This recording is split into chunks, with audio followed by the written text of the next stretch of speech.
All right, so I'm very excited to present this session because this is something that we've been working on for a while now.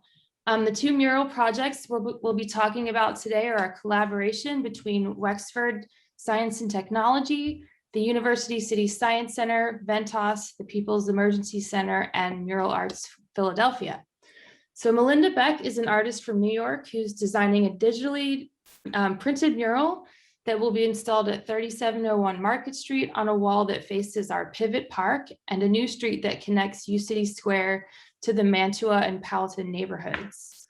Uluwa Femi is a Philadelphia-based artist who is working on a painted mural at 3624 Market Street on a wall that faces Innovation Plaza, which is an outdoor gathering space that connects uCity Square with the Penn campus. So these projects are both still in the design phase, and both of these artists are very receptive to anything you want to share about these spaces that may inform their design. Before I introduce the artists, I want to mention that you're welcome to type any questions or comments in the chat. And once they're finished giving their presentations, we'll use the last part of the session to have a conversation and do Q&A.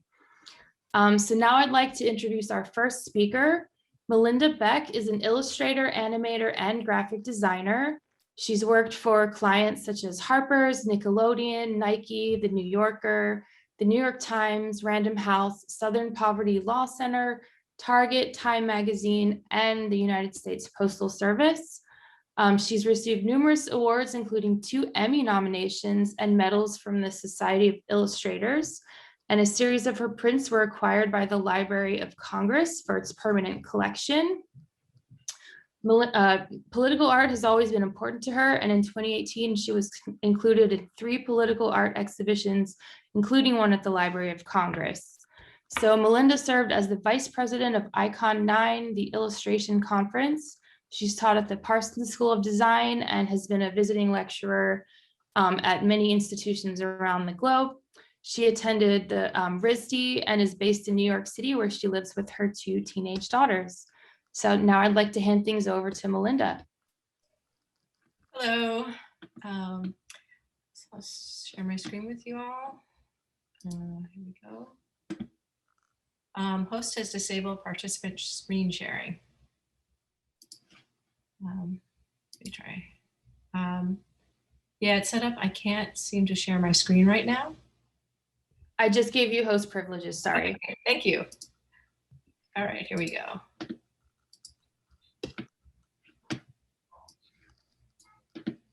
Okay. Okay, great. So yeah, I'm Melinda Beck. My parents are from Philly and the Philly area, and they actually met at PCA, now University of the Arts. They were both artists. As you can see, there's a picture of me and my mom, and she did a lot of tapestries and paintings, and they ended up doing graphic design together. And my dad, when I was little, they left Philadelphia and we moved to New York City to live on the Upper West Side.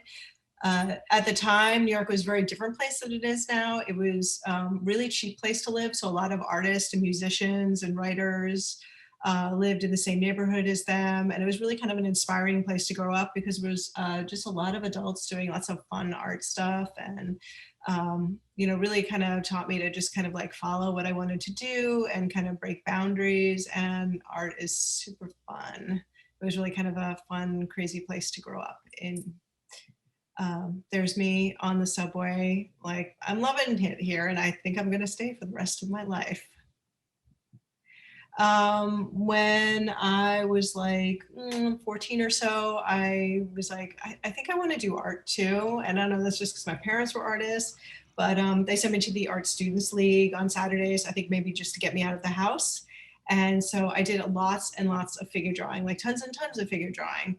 And then when it was time to go to college, I decided to go to the Rhode Island School of Design and did more drawing there. Ended up being a graphic design major, didn't end up going into illustration or fine art because my dad was like, don't do that, you'll never make any money and you won't have health insurance. I don't know where he got that idea from. My first job out was at a corporate design studio, and I did like the logo for Ethan Allen when I was right out of school, which was kind of fun.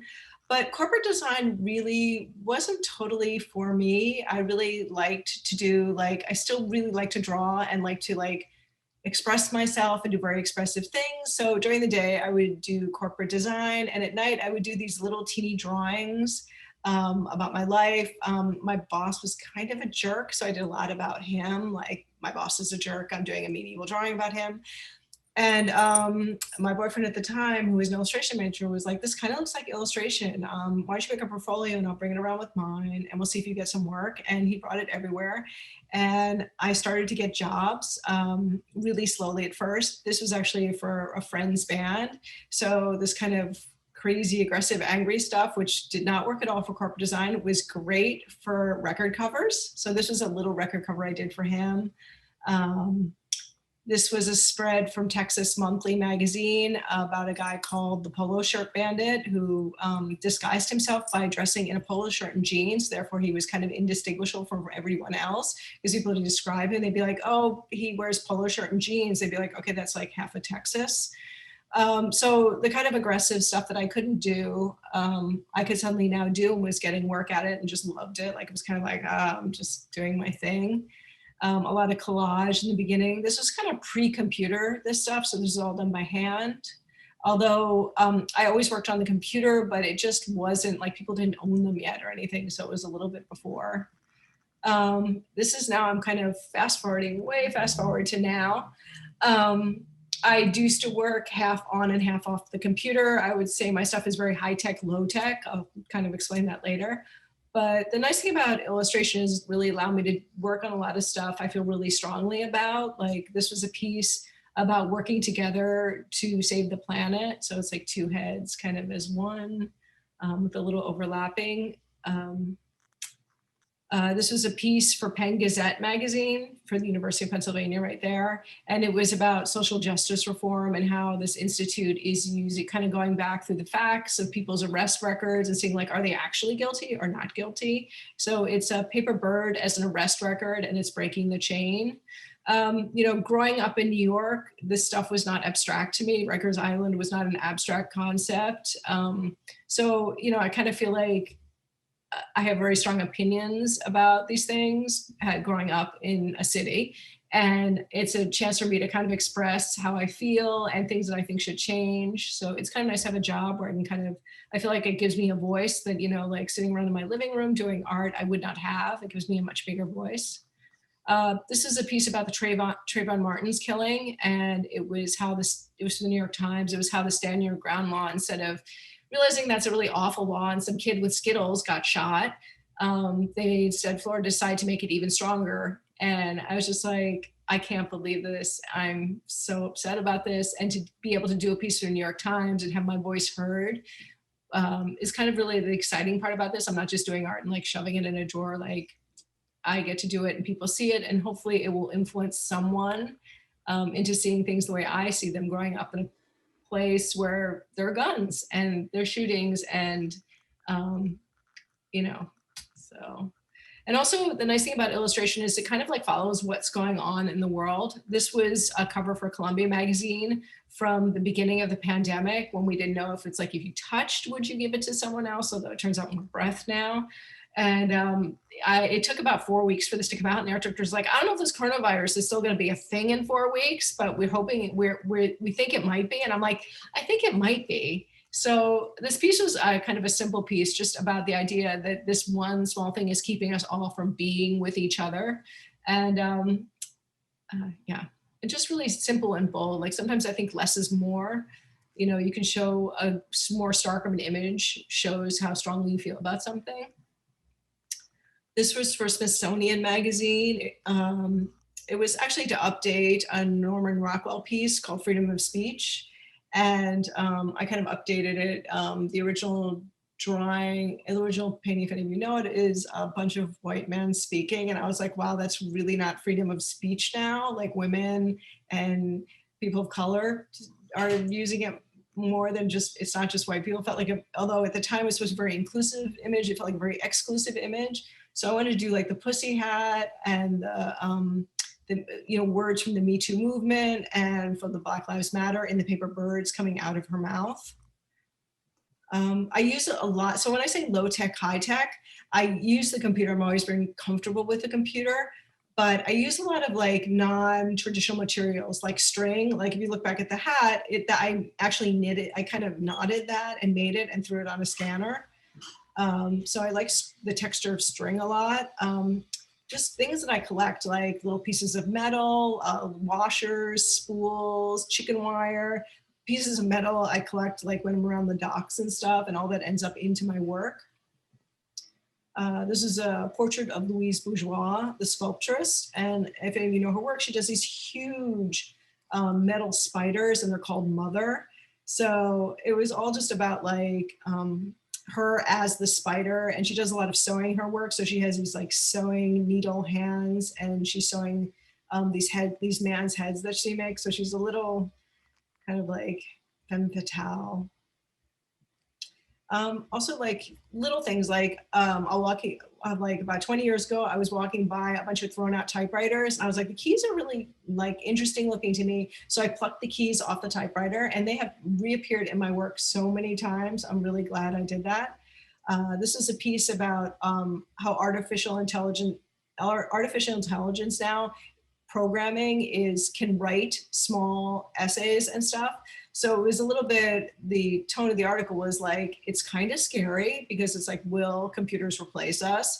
But can we use them as our muse? Because the algorithm just kind of takes words and combines them in ways that are similar. So I wanted to do her with the string kind of being like a little circuit board, but also kind of being with the idea of an algorithm of taking letters and words and combining them in different ways. You can see the typewriter keys in there. I also used some beads that I had with letters on them. And I want her to have this kind of like blank, a little bit scary stare, like she's the computer, it's a little scary, it's a little like mindless. And of course, you know, the end of the story is the end, so it's coming out of his tongue. So it has a slight ominous tone to it. I also do a lot of monoprints.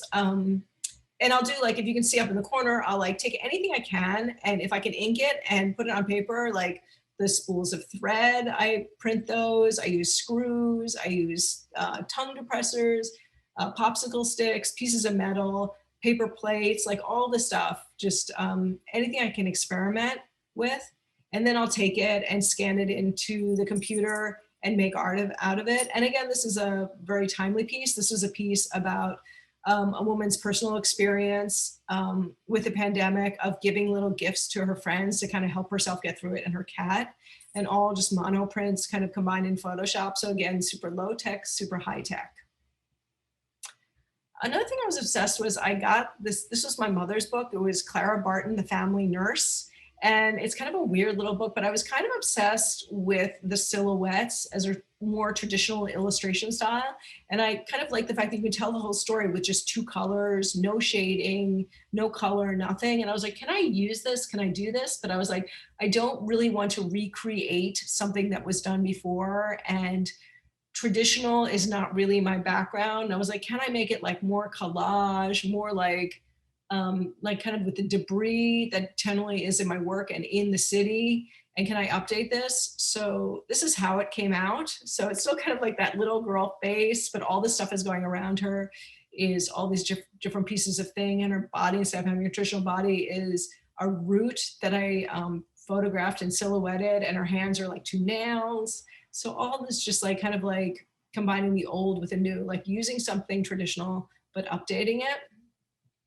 And the thing with traditional artwork is it has a certain baggage with it. This was a piece for the Southern Poverty Law Center about lunch shaming poor kids. And if any of you, like my kids, go to public school, there's free lunch, there's reduced fare lunch, and then there's regular lunch. And the author was saying, you know, like some families just 90 cents or 140 is just too much, and that all the lunches should be free, and that we have a serious problem with hunger in America. And this is just ridiculous for such a small amount of money to like have kids go try to pay for lunch and they don't have it and then not feed them. And that's just insane. So I agree. And I want to do a piece that kind of looked a little like an old school primer, but again, updated, like it has a more modern look. It has collage pieces in it. This is a piece about how adverse outcomes for Black mothers and their children due to medical bias. Basically, women coming in to give birth, saying there's something wrong, doctors not listening to them. And again, this is something that, you know, gets some play in the media, but not much. And a chance to do a piece about this will bring some attention to this problem, and it is a problem. So I wanted to do it like she's the mother and her dress is just like super fertile and full of fruit. And it's like she's making almost like this like garden for her son that's protecting him from the thorns around her. And he's this cameo, again, kind of going back, using the traditional to hark back to something else. And I also wanted her to dress to look like she was wearing like a corset and stuff to show that this is this type of racism isn't something new in America, that it's something that has long roots in America. So I wanted it to look a little traditional, but yet new. And then I do some stuff that's like sometimes if I'm doing a lot of silhouette, I'm like, I want to get back into color work. This is another piece for the Pennsylvania Gazette about a cappella singers. And it's just sometimes I just like doing, you know, like I don't feel attached to any style particularly. And this style is as much as the other one's about edge and silhouette. This one's more about just the color, the colorfulness. This is one was about edible sunscreen, and I changed my style based on what the tone of the article is. Like this is just like fun, poppy. You know, I think the harder edge stuff is better for the more political stuff, the more serious, and this stuff is more. And I don't think it would work for this, and I think this poppy stuff would not work for that. So, and again, this one, the story is truly told in just the color used in the illustration. A therapist learning about her practice through her own therapy. So she's kind of in her head, and what comes out is kind of her brain. Really simple. I also do animation. If any of you are between the ages of like 20 and 30, you may remember this one from your childhood.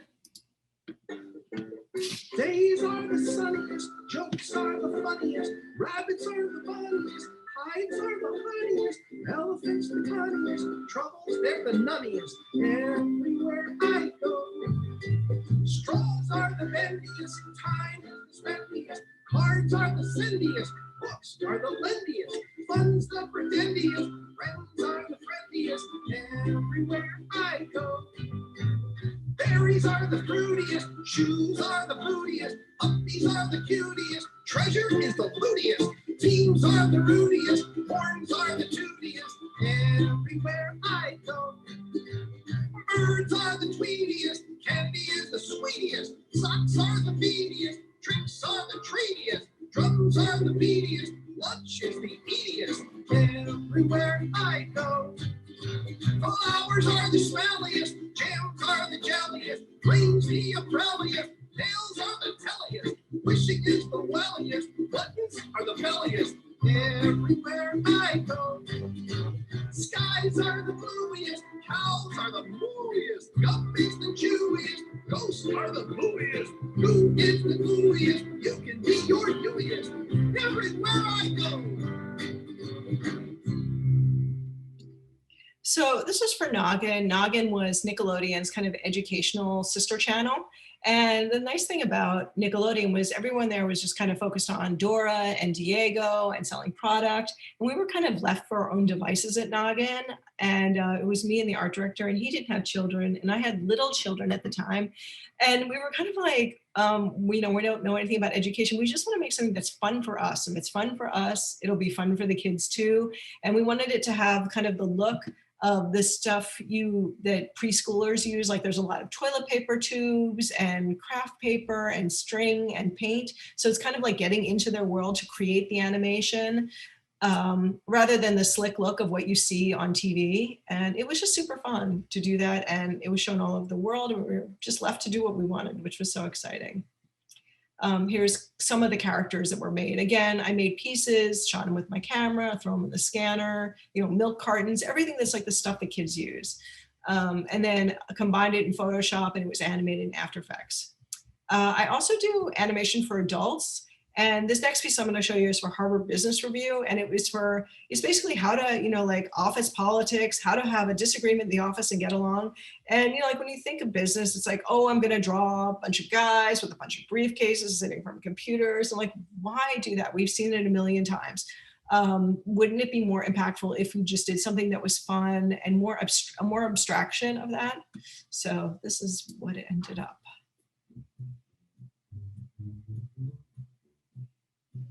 Managers know that conflict is inevitable.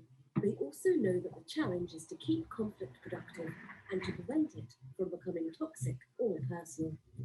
Authors Kathleen Eisenhart, Jean Kawaji, and L.J. Bourgeois III observed top management teams making high-stakes decisions.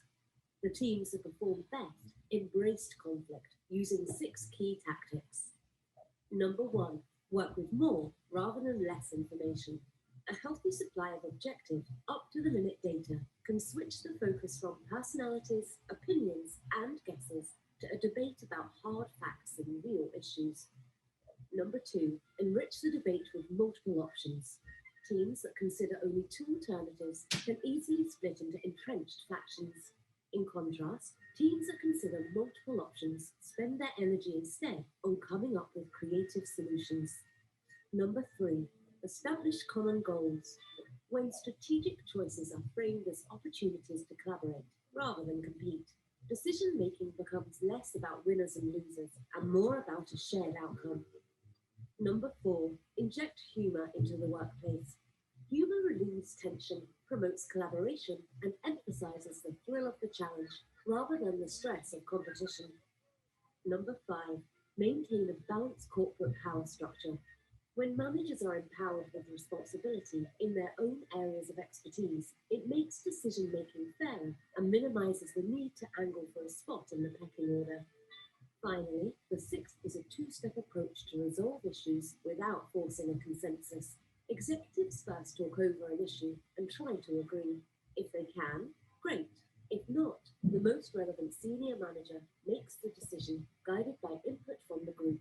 This encourages everyone to share ideas, but clearly defines how decisions will be made. So go ahead and have a good fight. Your team and your organization will thank you. Just one slide to show you how the animation is made. It always seems like this big mystery. I will get a script or audio and I'll lay it out on a storyboard. I'll do little drawings of what I think should happen, show it to the client, we'll kind of correct things. Then I'll go back in and make a layered Photoshop file and almost like little puppets in Photoshop, and then do little screen captures and then all the positions to fill out the storyboard with little directions. Then it will go to an animator who uses After Effects to create the movement. They'll show me a rough cut. We'll go over things that need to go slower, faster, any changes that need to be made. And then it goes to client is finished. So that is the process of an animation. But animation has started to bleed into illustration because illustration now is not in print paper in a magazine, but it is on the web. So there's things called GIFs, which are teeny animations. These were both cards for clients on going from 2020 to 2021. So this is for a financial client, so a little more conservative, just on getting through the dark woods and looking at the sky of 2021 where things will hopefully be better. Next one is animation for a women's group who helps women who are in, raises money for women who are in states where it's hard to find prenatal care and abortions and stuff like that. So it's got a definitely different attitude, but this is another New Year's card for 2021. I also do books, books for little kids. This was a little board book for kids. And books for adults. This is for Harlequin romance. So these are 2 Harlequin romance covers. So very different. You can see how the style changes with the application. That record cover I showed you ages ago, they banned, I did a whole bunch of stuff for them. They ended up getting signed to a major label, did their record cover, their not the 45, but the real record cover. They ended up they broke up, as everyone had kids, but then they decided to do a reunion tour because kids got to go to college. So I brought out the scratchboard and kind of redid my old style, but kind of an updated version. And it was good to know, 20, it's good to be angsty, but in your 40s, you can still be pretty angsty too. They also have a lot of followers who tattoo my artwork on their body and send me pictures of it, which I have a little collection of. I don't work all the time. One of the things I do is I swim. I started swimming in pools and I started swimming in the ocean. This is me swimming in the East River. I was with some friends and we did a 4-person relay around the island of Manhattan. So it kind of got a little out of control. Here's me swimming at the beach in the middle of winter with the Coney Island polar bears. So, a little crazy. But if any of you have ever run races or done swim races or triathlons, they give out t-shirts in the end and they're usually kind of ugly. And the group I was swimming with was like, we heard you do art. Do you want to do our t-shirts? And I was like, oh my God, yes. The t-shirts for races are so ugly. I never take them. Let's make some really cool t-shirts. So these were the t-shirts. A lot of the races happen at Coney Island. So I drew a lot on the kind of Coney Island's got great iconography, like the ice cream cone, the mermaids, the funny swimmers, like all this stuff was just great to draw for Coney Island. I did caps for the polar bears and like pint glasses. So it was super fun. I'll talk a little bit about posters. I do poster work too. Posters were kind of like what advertising was before TV. You put it up and you do this poster and all these people see it. Like people aren't seeking it out like in a magazine. The nice thing about a poster is it's a public piece and people just walking by who don't seek out art get to see it. So it has a much broader audience. And again, I really do my work so people can see it. So I can have some kind of like voice in the greater world. This was a piece for a dance company in Hong Kong, and it was about, it was called Ophelia, and it's about Ophelia, who is Hamlet's girlfriend, and she killed herself by drowning because Hamlet was kind of into himself and didn't pay attention to her. So I just didn't, with posters, I try to do something super bold, like it's just the heart. The ocean is just blue, just really simple. And I did that lettering too. They asked me to do the lettering in Cantonese, which I just kind of did it. I was like, can you read it in Cantonese? Because I don't speak it. And they're like, yes, I can. And I really, because I went to school for graphic design, I like to do images where you can't tell where the image ends and the type starts, that they really just act as one organic piece. And it was all over Hong Kong, which was great. This was for a piece, the piece that this guy Mirko, who's a designer, does. It's the Tolerance Project. And he is from Serbia. And there's a lot of white supremacists in those ex-Soviet bloc countries, and he does these poster exhibit shows in a lot of countries around there just to teach people about tolerance. And the thing that I wanted to say was, I don't know the word tolerance. Like tolerance for me is like, I'm on the subway and it's rush hour and I'm just tolerating everyone else, And I feel like it's just more, you need more than tolerance. Like we need more, we really need to appreciate the differences between us. So it's two hands making a heart. And I wanted the hands to be very like kind of beat up looking, like all the stuff we have done to each other as humans combined. And it has to be, I wanted it to be a super bold image that you could read from really far away. And again, this is all over Eastern and Central Europe and Asia, which is really great. So again, you can make an image and it gets out in the world to make a difference. Blank. This is again, Broadway acts for women. This was, they're called A is For, and the name is based on Hester Prynne and The Scarlet Letter. And I wanted it to be like a modern version of her, where she is owning herself, she's owning her sexuality. The colors are really bold and poppy, like instead of like her hair is pink, but it's not pink, it's magenta. So it's very much like more aggressively owning your sexuality and being in charge of your body. And you decide when you have kids, when you don't have kids. And the red was used because it was also, red was for her, but it was also in The Handmaid's Tale that she's removing the red cloak and just owning it. And this was the event, which had all these famous Broadway actors and actresses who I don't know because I don't want Broadway plays, but if you know them, if you do them, I know Martha Plimpton because I'm from the 80s, but the rest of them I don't. But they're great singers and they were kind of awesome. This was a recent poster for a Get Out the Vote. So during this time, a lot of artists like me were kind of like, okay, I can do stuff for editorial for people come and seek it out, but can I use my art for more, a bigger voice, because we have a lot to fix in this country, and can I use my art to fix more? So a bunch of us female artists got together, all about my age, kind of like moms who do art. And we're like, yeah, we're just moms who do art. And can we do something? Can we do something that makes a difference? And we started to do these shows under the Pen and Ink Brigade. And we used our mom networks to say, like, we're doing the shows, we're donating all the money. We chose Stacey Abrams Fair Fight. If any of you know, she fights voter suppression in Georgia. And we're like, we're just a bunch of moms, and we'll use our mom and PTA network and do our art and see if we can sell it. And each show, we sold more and more and more. We did like bidding against the art. So the art got higher and higher amount of money we raised. In the end, just as moms, we raised $100,000 for Stacey Abrams Fair Fight. And that was really exciting to have some way of fixing things and fixing voter suppression, which is crazy because we're a democracy. I don't know why people don't want people to vote. I mean, I know why they don't want them to vote, but that's kind of crazy. And then I'll say about these pieces was the one piece on the left is Stacey Abrams. It's her smile as a peach for Georgia. That's it. That's me on all social media.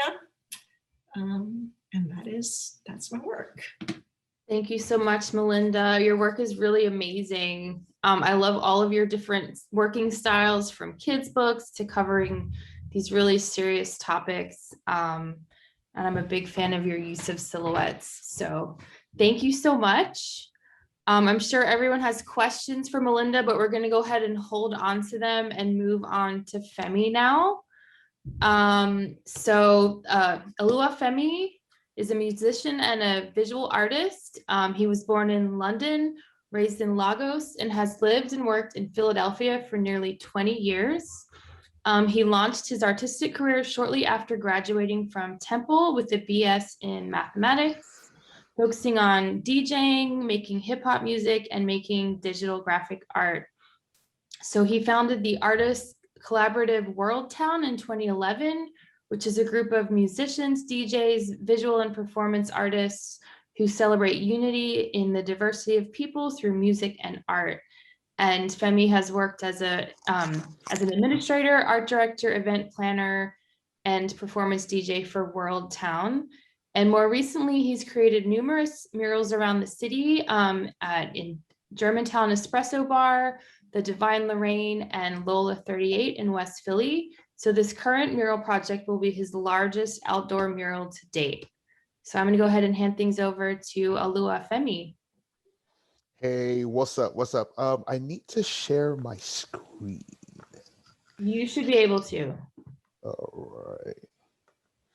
I'm still disabled.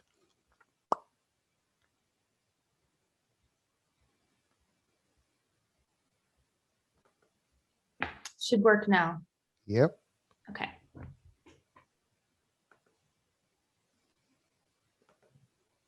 All right. Hello. Hi, guys. My name is Oluwafemi, which is Yoruba for God loves me.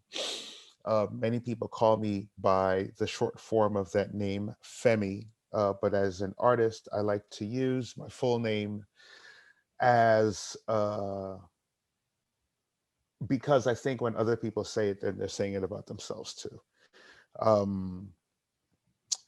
I have been an artist for probably around 20 years. I initially moved to the United States from Nigeria to become an electrical engineer, but then I saw artists and musicians and changed my mind immediately. So when I was about, say probably in about 2001, I started to make music and eventually would move to Philadelphia to finish up college and to, I guess, get better at making music. And I learned how to DJ. And so this is a picture of me DJing. This was, I think, from 2018 for a tiny room for Elephants Artist Collective that had a festival at Cherry Street Pier. And this is me DJing for World Town, an artist collective that started with a good DJ friend of mine, Ben Arsenal, in 2011,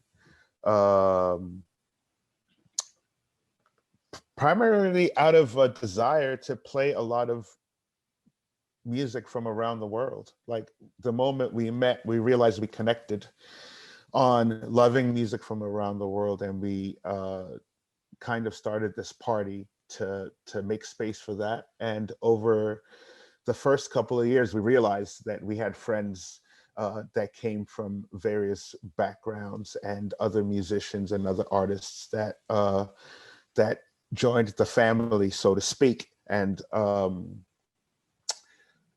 we kind of became a collective. My partner, Ben Arsenal, was making a lot of house music and got a bunch of musicians together around that and formed the World Town sound system. And I continue to, do you see this now? Is that better? No. Very interesting. Do you have one monitor or two? I have one monitor. If it's not working to share your application, you may just want to share your desktop. Oh, okay, cool. Let me just do that. All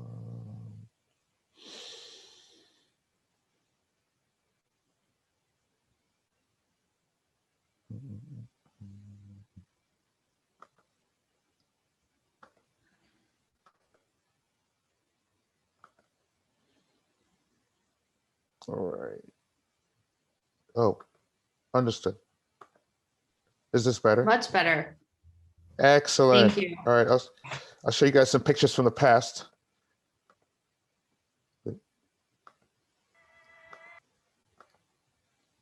Oh, all right.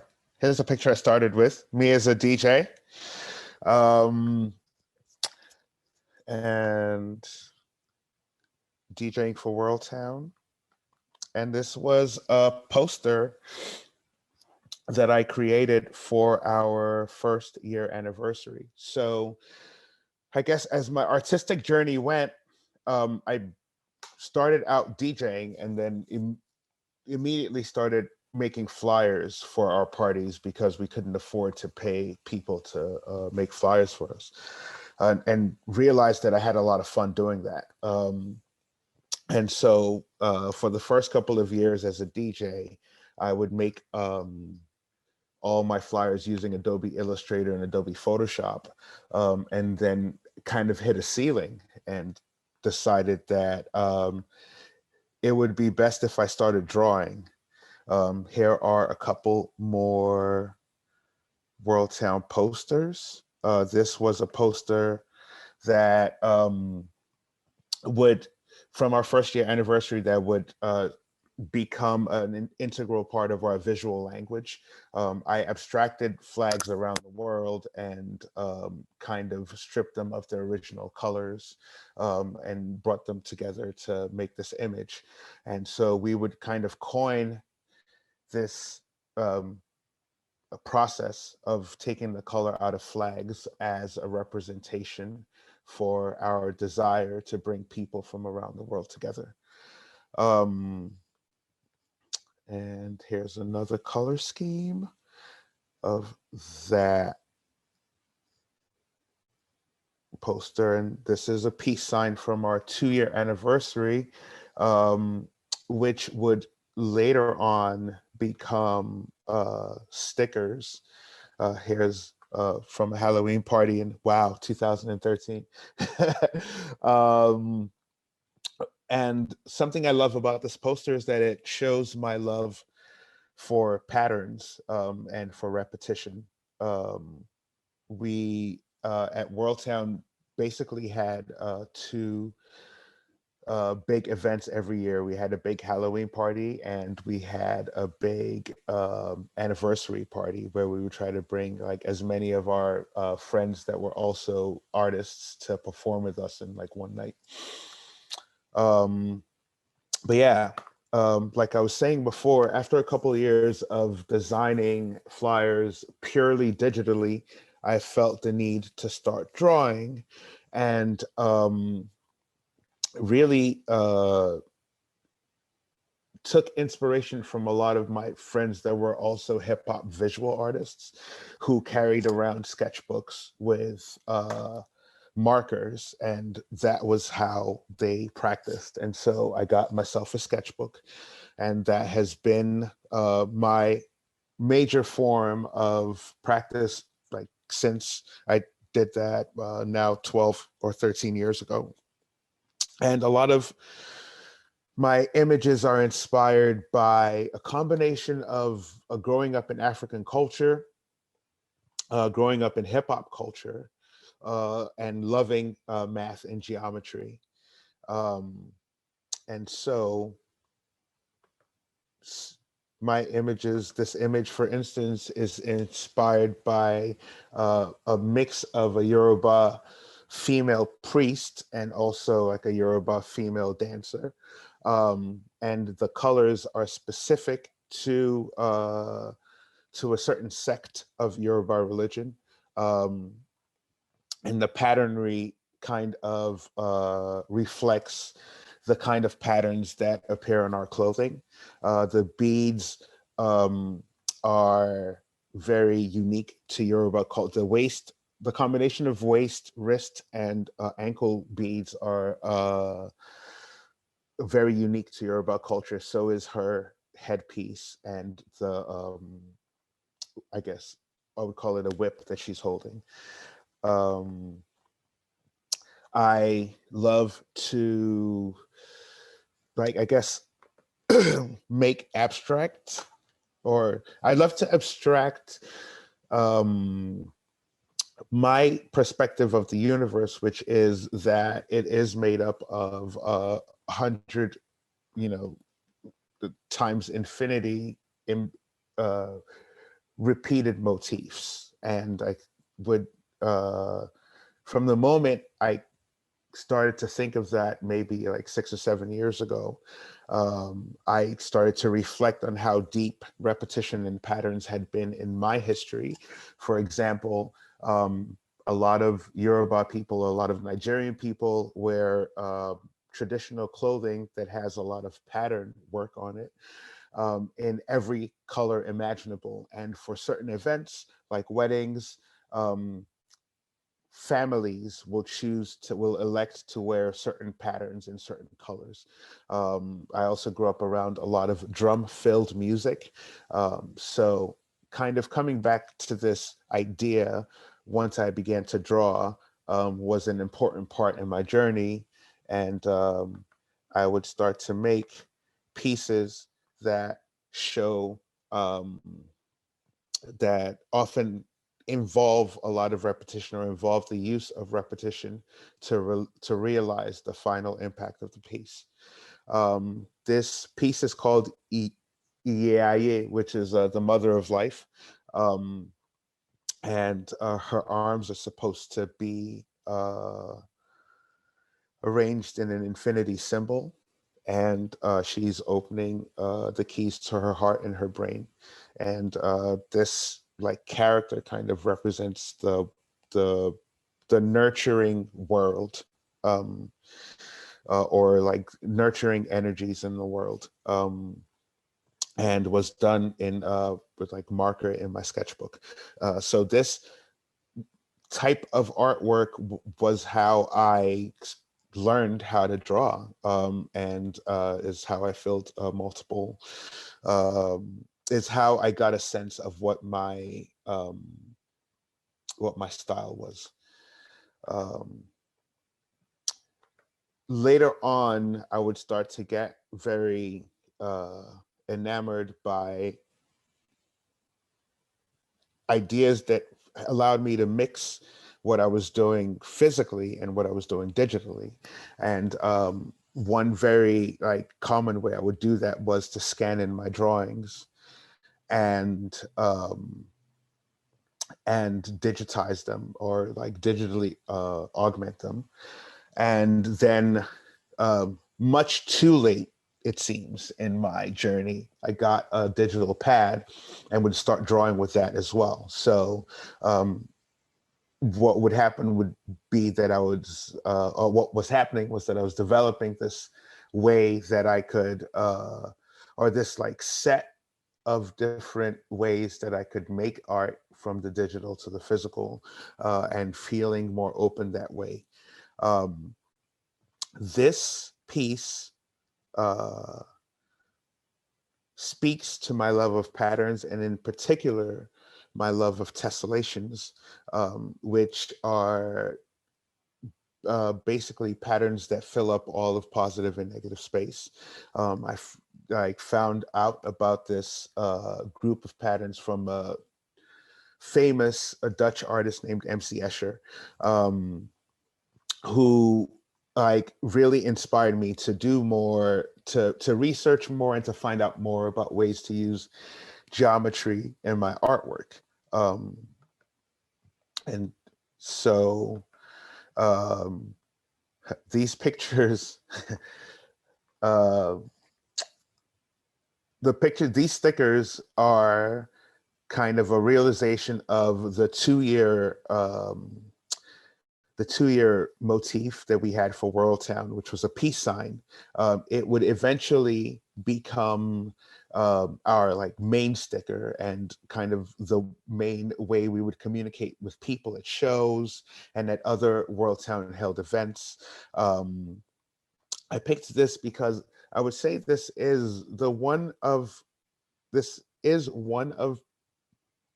the pieces of my artwork that seems to have traveled all over the world, because it's just like such a simple, like small way to like exchange an idea. And stickers are very dear to me because of hip hop culture, because of hip hop visual art culture.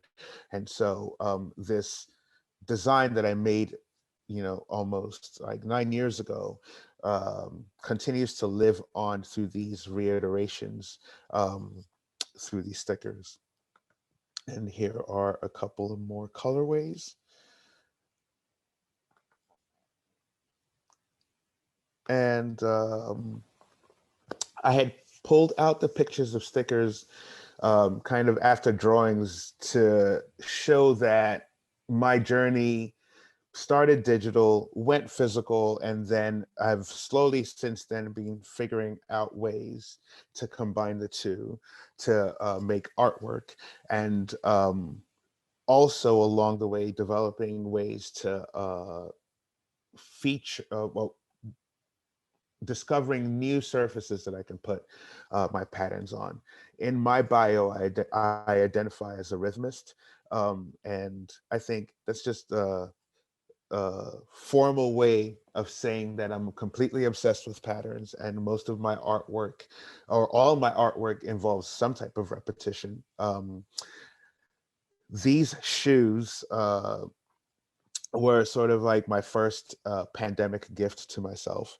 After we went on lockdown, I started to research different objects that I could make using my pattern work, and discovered that Vans was offering custom made sneakers. And so this is a pair of like low top Vans with a mix of my patterns on them.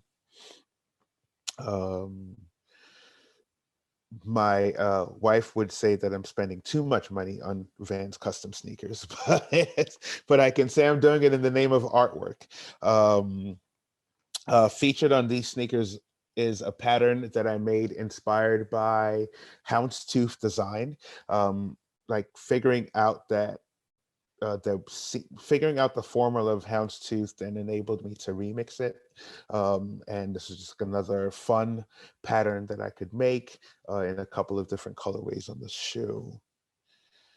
All right, so another awesome thing that's happened in my journey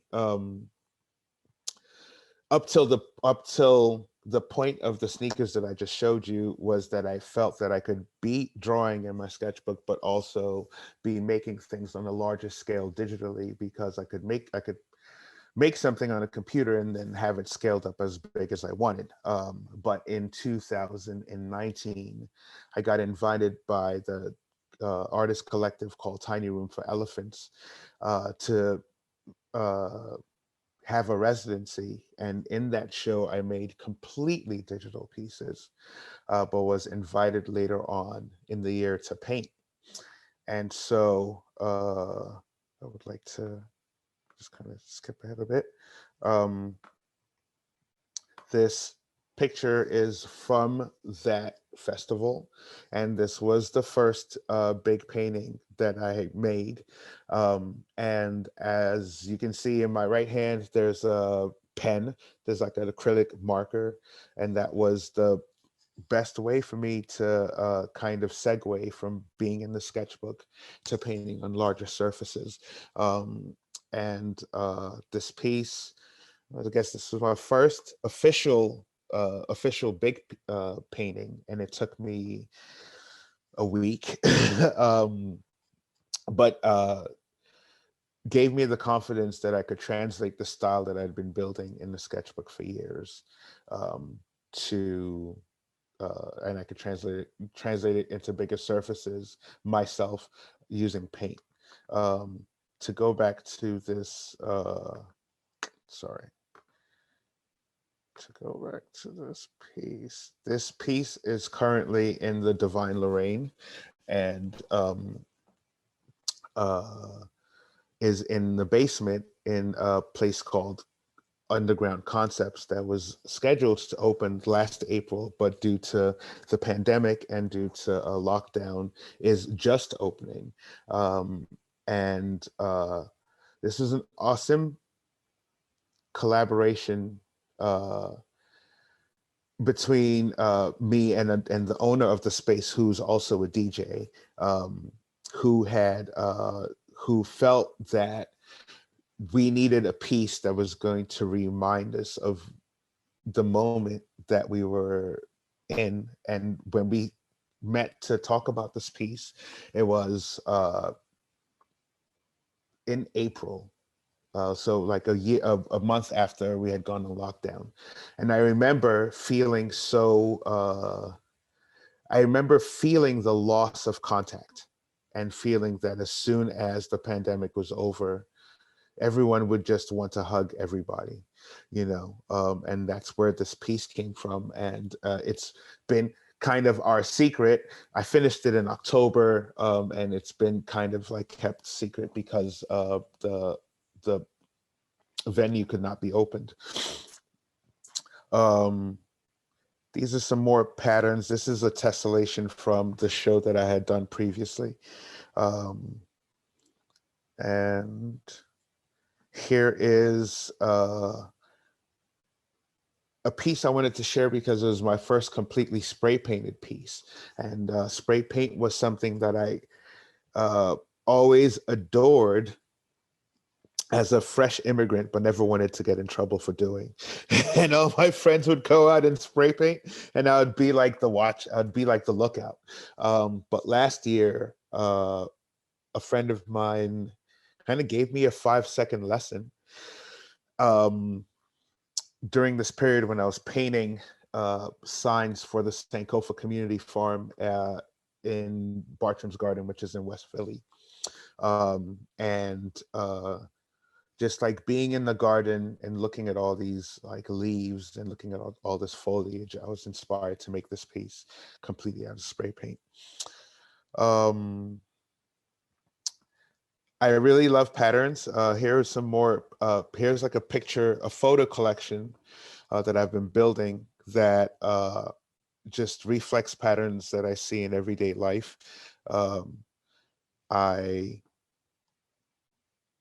love to put patterns on clothes. I've done apparel for my artist collective and other groups around Philly or other artists around Philly. And the work includes, sorry, went from that by accident. The work includes leggings and t-shirts, and I guess I've shown some sneakers already. These pieces were part of a series that I made in collaboration with a fabricator who was able to take my artwork and mount it onto wood, and then laser cut different layers of wood and put them on each other. And so if you recognize the piece from the middle, showcases the sketch that I showed from the beginning of the Yoruba dancer, and then the layers of fire and like drums above her are made out of laser cut wood. Here's a picture of me in front of my of a finished picture, I guess, a finished version of the painting I did for Tiny Room for Elephants. And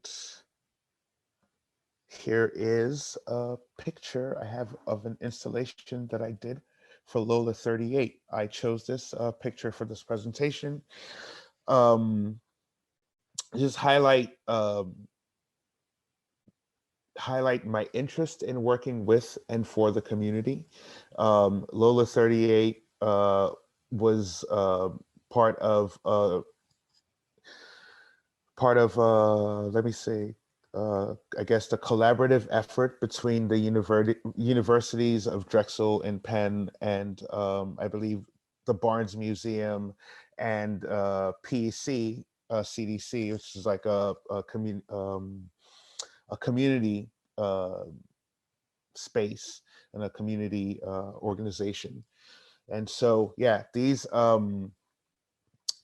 pieces were originally hand-drawn, but eventually digitally scanned and colored, printed and put in these windows and backed by color changing lights, an idea that I borrowed from the DJ scene. Here's other applications of patterns. Here's this was in collaboration with a project with Parowan Museum, I guess the Philadelphia Museum of Art's annex. And this was part of a larger show that showcased a bunch of Philly local artists. I love patterns. I love to do stuff digital.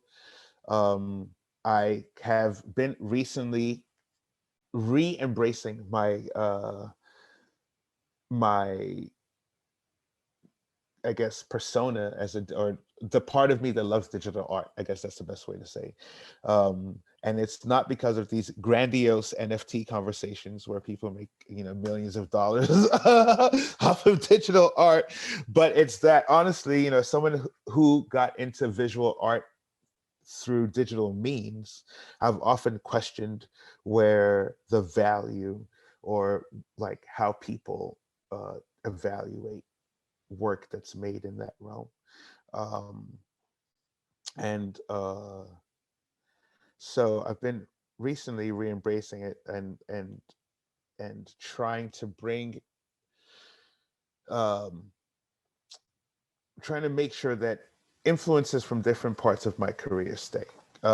This font, I guess, is the only font I ever created. It was inspired by years of writing SEPTA and the New Jersey Transit. And this was another digitally augmented piece based on the original sketch of like a Yoruba dancer. Right, we have some more patterns. Being that I grew up wearing patterned clothing, I could not resist trying out certain samples of my own patterned work. This was made through with a fabricator, a clothes fabricator in London called Contrado, who like kind of started offering this service a few years ago. And this is an original pattern that I've designed on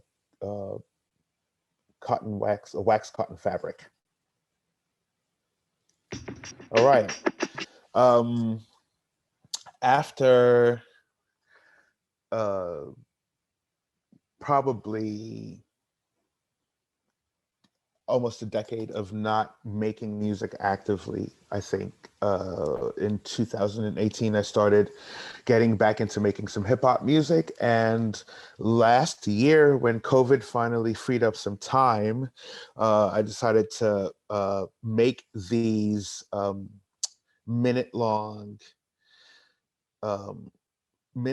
instrumental pieces with accompanying animation. I started animating probably 5 or 6 years ago, more as a way to bring a bit more color to DJ events that I was hosting. And after having so many digital assets from the from Worldtown, from years of designing stuff for them, I started to like learn After Effects and figure out like simple ways to just like make images move. And so I want to share a couple of these videos that I made for my alter ego Pinch, Pintch, who is, I imagine my alter ego is like a spoiled brat who has all the musical equipment he needs, but like locks himself in his bedroom and makes music all the time. So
in closing, last August, I was invited to play, to offer a DJ set, of DJ and VJ set to the Black Star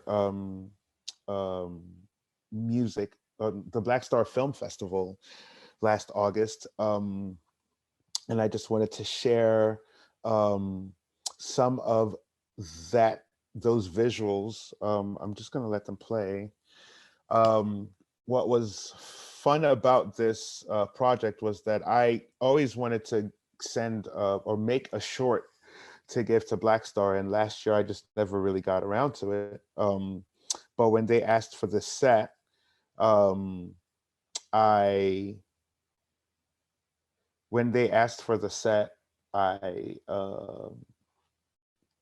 I had to make an hour video, like an hour piece of video art, like within a week. And on the day they screened it, the other movie got rained out, so it looks like everyone just came to see my hour set. So now I proudly say that I've screened at a film festival. but yeah, that's my work. Sorry if it was a little all over the place. So am I. But yeah, I love patterns, and I love the way they show up in everything, including music and visuals, um, and habits, and like all and so on and so forth. And I'm happy to bring all of that to this mural. Thank you, Femi. And I wouldn't say you're all over the place. I would say you have this like multidisciplinary background. And I feel, no, I'm serious. I feel like I haven't really seen many musicians who have like illustrated their own music. So it was really cool to see the way that like you're visualizing your sounds. So thank you so much for sharing that. Oh, thank you guys. Thank you guys for having me. So now I'd like to open it up for any questions from the audience. You can feel free to unmute yourself, or you can type them in the chat.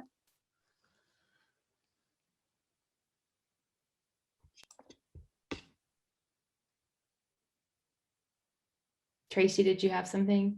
I guess I can ask like what what you're curious about knowing, like from a community standpoint, that maybe you've been kind of noodling around, that would potentially give you some additional inspiration for your work.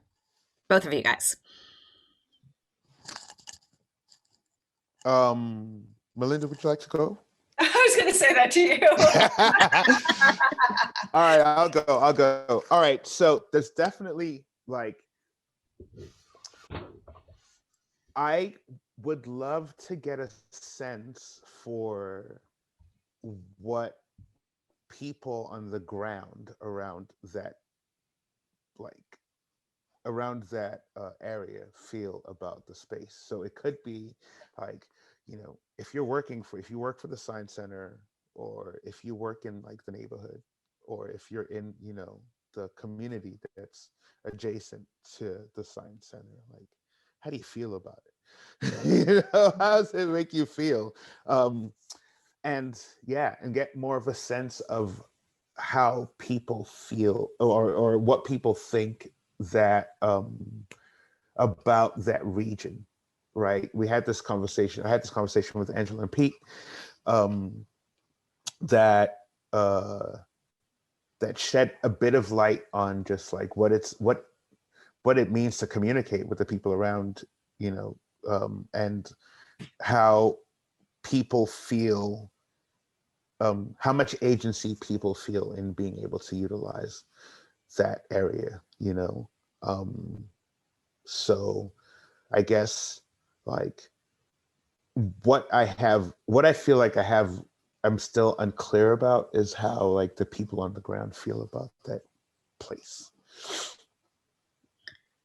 I mean, I could certainly give an answer, but I think there's other folks on the call who can as well.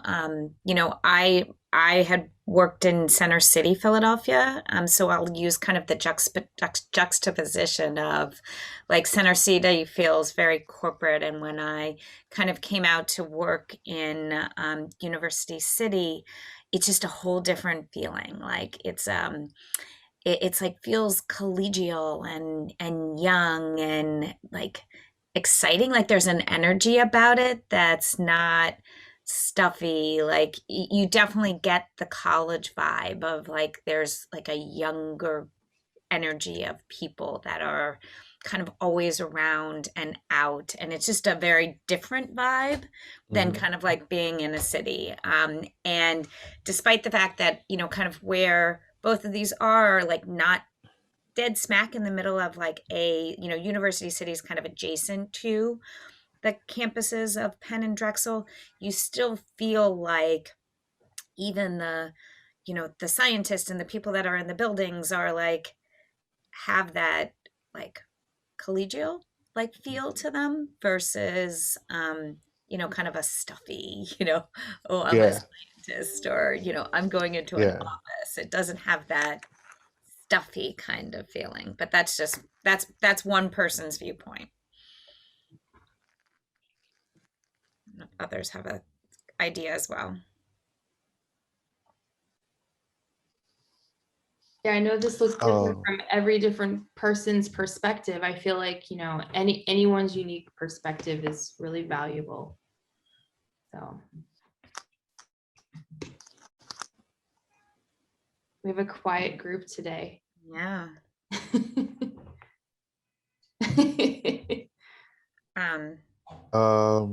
Daisy had a question too. Okay. Do you have any advice for a young artist who wants to get involved with painting murals? Where do I start? Mural arts? Maybe Todd can help answer this too. Mhm. I'll unmute myself and reveal my presence.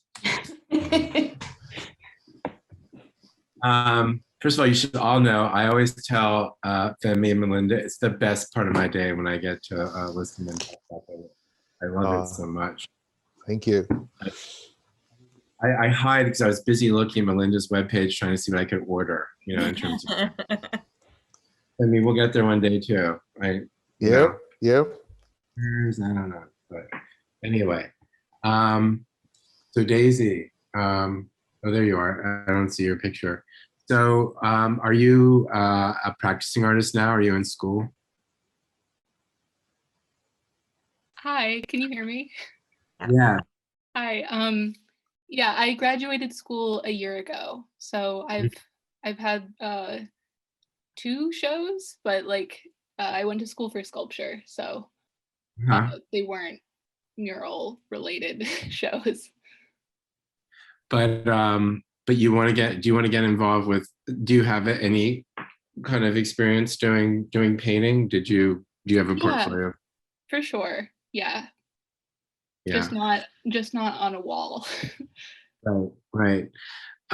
Well, you know, one thing I could suggest is that we have a page on the Mural Arts website. I work part-time at Mural Arts for artist opportunities. And probably the kinds of opportunities that you might want to look at or even ask our artist coordinator about are things like artist training opportunities, where we actually have training where we help artists kind of learn the basics of mural making. Mm-hmm. If they don't have experience yet. And a path sometimes people take is to work as assistants on murals for artists who have, you know, more experience designing and installing them. Yeah. You know, Femi is a great example of an artist who's kind of breaking into the ranks, so to speak. He's done a few small murals around, like I guess in some coffee shops and, you know, at Lola 38, and that's another way to get started, by doing some small scale neighborhood type commissions to kind of just work it all out in a way. Yeah. And then if you know, we get connected with a lot of artists who work at that scale. You know, if they do small pieces around town, they catch our eye, we think about them, and then try and find opportunities and to help them scale up when the situation's right. Mm-hmm. Every once in a while, there's an opportunity. You know, you must know Conrad Benner, for example, who runs the street. He often tries to find artists to do really small projects, like, you know, the size of a piece of plywood or something like that. Yeah. Around issues like voting or things like that. That's a great way to get connected. You know, because once you do a couple of things like that and you catch people's eyes, then you could get hired on as an assistant, or, you know, just build from there. So I would say look for small opportunities in your community through things that people like Conrad do. Look at Mural Arts' webpage and see if you can learn about mural training opportunities, or write our mural coordinator, Dave McShane, who you will find on our staff webpage, and ask him, you know, are there training opportunities coming up? But those are a couple steps you can take. Awesome. Thanks so much. That is great. And the last advice I'll give you is like, be as good a designer as Femi is. Whoa. I can give some advice too. When I graduated from school, I moved to Brooklyn, and this was before everyone moved to Brooklyn. And so I lived in this like Italian neighborhood where everyone was like old and Italian, and like one day a coffee shop opened. So we were like, my boyfriend at the time were like, coffee shop, someone our age. So we'd like hang out at the coffee shop, and they knew us, we knew them, because they were like the only coffee shop in our neighborhood. And we were like, they're like, we need art on our walls. We're like, we do art. So we like, it's just kind of like, we did art for them, and on their wall, you know, we were like, we'll have a show here, sure. And we invited our friends, and it started like a little community. And it's good if you're in a place, you know, you're not in a place where everyone is, but if you're a place where it's like, it's a smaller community, it's easier to make connections like that with like someone who has this shop, something like that. And that's how we did our shows. And it was just like super kind of lo-fi, and it was just a way of meeting people, knowing people. And then people go on and get older and they become more professional, and then they're like, oh, you know, the coffee shop, well, now I like work in a magazine and I'm an art director and I work with you now. So it, like the connections are like small little connections you make out of school with people your age. Everyone grows up and becomes like fancy, but before that you're connected with them, and they like, you remember them and they remember you. It was like my friend's band. It was like they were just like friends with my boyfriend in Queens, and they were the band next door, and they were a hardcore band, and they were just a local band, and they became like huge. So it's just like, it's the connections you make right out of school may just seem like, oh, this is just this little thing, but you'd be surprised like how they follow you throughout your life and open up opportunities. To piggyback on that, I feel like everything I am enjoying in my journey as an artist right now is somehow affected by 15 years of living in Philly. So I've lived and worked in Philly as an artist for 15 years, and I'm so to like support Melinda's advice, like, you know, some of the people you're working with now are going to be responsible for like the work that you're going to be doing 15 years from now. So like work with as many people as you enjoy working with, and make as much work as possible. And I think it all adds up at the end. Yeah, I think, you know, it's especially served me being in the music and visual world. So, you know, like I'm doing an album cover this week for someone that I've done like music with before, because that's how we know each other. So yeah. Awesome. Yes, your network really does determine the opportunities that end up becoming available to you. And I wanted to echo what Todd said about being aware and having your radar out for smaller community opportunities. Because I am a creative placemaking project manager at People's Emergency Center, and you heard Femi referring to Lola 38. And that's a project that I managed 5-6 years ago when we first started. And here Femi and I are now connected on this project. But at the CDC, at PEC, we at least twice a year, there have been mural opportunities or public art opportunities that we make available specifically for artists, for working artists and artists that might not have the, that aren't at a really high professional level as far as like, I'm just say that like a high professional level. So they're professional artists, or, you know, they're working artists. But I'm specifically targeting those working local artists that live in or work in West Philadelphia. And there are a lot of organizations that are like ours that are targeting working artists that need opportunities to continue to build their experience and build their resumes. So then in the future, they have the opportunity to pursue larger things. Thank you. Great advice. I guess one thing I find really interesting with working with a lot of artists is the different ways that artists will approach like similar projects. So I'm wondering, Femi and Melinda, if you want to talk a little bit about what your process looks like for developing this mural. Femi, you want to go first? Fine. Just go. So my because my work is steeped in pattern, my process is looking for motifs. I like look for motifs, which could be like objects or any type of thing that I think, like a list of things that I believe are going to reflect what I'm going to say about the project. So I'm still building that list. And then when I feel like I have things that are like solid, I guess is the way I'll describe it. When I feel like I have things that can really connect, I'm going to like build the rest of the work around it. And that's my general approach. How about Melinda?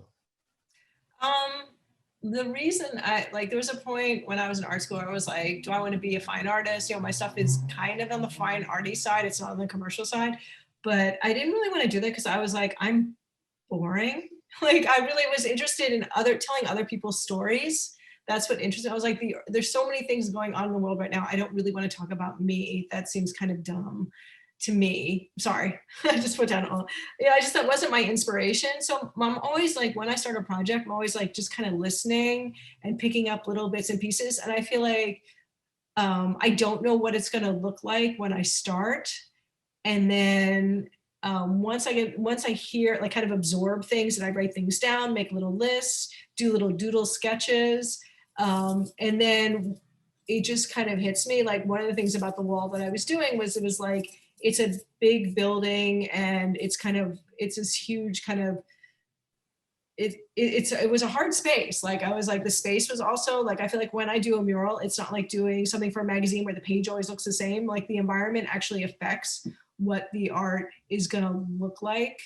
So part of it came from like everything that you guys all told me, and part of it, and what's going on to the space. And the other thing was the side of the building itself. Like how is this piece that I'm gonna do have a conversation with the side of the building that works? So those are the two ways I started. Then I kind of like take the little doodles, the little things I write, and then start doing drawings. And then we met, and then the drawings get more detailed and more specific. And then I throw it on a scanner and start either, if it's going to be graphic, drawing it in Illustrator, or start scanning in textures and stuff like that. And I have textures that I made and kind of collaging it in Photoshop is how it ends up.